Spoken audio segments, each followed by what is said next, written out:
रियासती गवर्नर सत्यपाल मलिक ने राज भवन और हुर्रियत लीडरान के दरमियान दूरियों को कम करने की कोशिश करते हुए हुर्रियत लीडरान से कहा है कि वो लोगों पर कहीं भी की जा रही ज्यादती और नाइंसाफियों के बारे में उन्हें आगाह कर सकते हैं। उन्होंने कहा कि वो मुझे फोन भी कर सकते हैं या किसी शख्स को मेरे पास भेज सकते हैं। सोच मुख्तलिफ होने के बावजूद वो उनकी इज्जत करते हैं।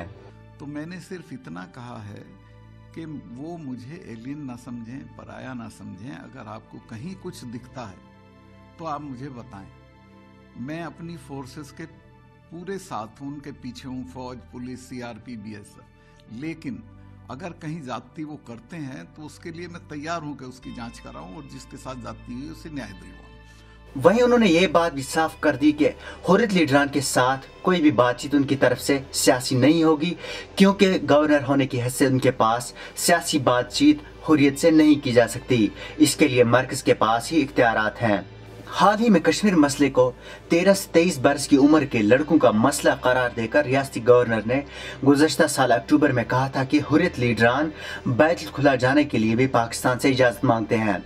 मिलता में सबसे जहाँ तक हुर्रियत का ताल्लुक है, हुर्रियत बिना पाकिस्तान से पूछे टॉयलेट नहीं जाते हैं। तो जब तक वो पाकिस्तान को अलग नहीं रखेंगे तब तक उनसे कोई बात नहीं होगी। तब पलटवार करते हुए हुर्रियत लीडरान ने कहा था कि पाकिस्तान उतना ही मसले कश्मीर का शराकतदार है जितना भारत। गवर्नर मरकज की तरफ से इस मैसेज के साथ आए हैं कि दिल्ली कश्मीर मसले के हल में दिलचस्पी नहीं रखती। दूसरी तरफ मेन स्ट्रीम पार्टियां भी हुर्रियत लीडरान के साथ बातचीत की वकालत कर रही हैं। एनसी सदर डॉक्टर फारूकुल्लाह ने कहा कि राजनाथ से अपील करता हूं कि वो हुर्रियत को बातचीत की दावत दे, जबकि पीडीपी सदर ने पाकिस्तान और हुर्रियत को मसले कश्मीर के अहम फरीक करार देकर कहा है कि उनसे बातचीत होनी चाहिए।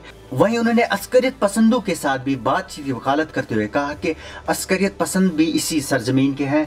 अगरचे इस वक्त हालात नासाजगार हैं, मरकज में अगली आने वाली हुकूमत को जरूर अस्करी कमांडो से बातचीत करनी चाहिए। पिछले हफ्ते भारतीय दौरे पर आई नॉर्वे की वजीर आजम अर्ना सोबर्ग ने कहा था कि कश्मीर का मसला बंदूक से हल नहीं किया जा सकता। वहीं उन्होंने कहा कि अगर पाकिस्तान और भारत चाहे तो वो सालिसी का किरदार अदा कर सकती हैं, लेकिन भारत हर बार यही कहता आ रहा है कि कश्मीर दो तरफा मसला है, इसमें तीसरे फरीक की कोई गुंजाइश नहीं। नॉर्वे की कश्मीर मसले में दिलचस्पी पिछले साल नवंबर से देखी गई, जब साबिक वजीर आजम मैग्ने बॉन्डविक ने वादी का दौरा करके हुर्रियत लीडरान से मुलाकात की थी। इसके बाद उन्होंने पाक ज़ेर इंतजाम कश्मीर का भी दौरा किया था। लेकिन दिसंबर में भारतीय वजीर खारजा सुषमा स्वराज ने कहा था कि उनका दौरा और मुलाकात करवाने में वजारत खारजा का कोई हाथ नहीं।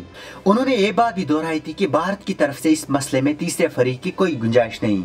जबकि पिछले साल जून में तुर्की सदर रजब तैयब अर्दगान की तरफ से ऐसी पेशकश की गई थी जिसे भारत ने ठुकरा दिया था। भारत यही कहता आ रहा है कि पाकिस्तान के साथ बातचीत तभी मुमकिन है जब वो जंगजू सरगर्मियां बंद कर दे। अब लोकसभा इंतखाबात के बाद ही बातचीत का कोई दरवाजा खुल सकता है। ब्यूरो रिपोर्ट, खबर उर्दू।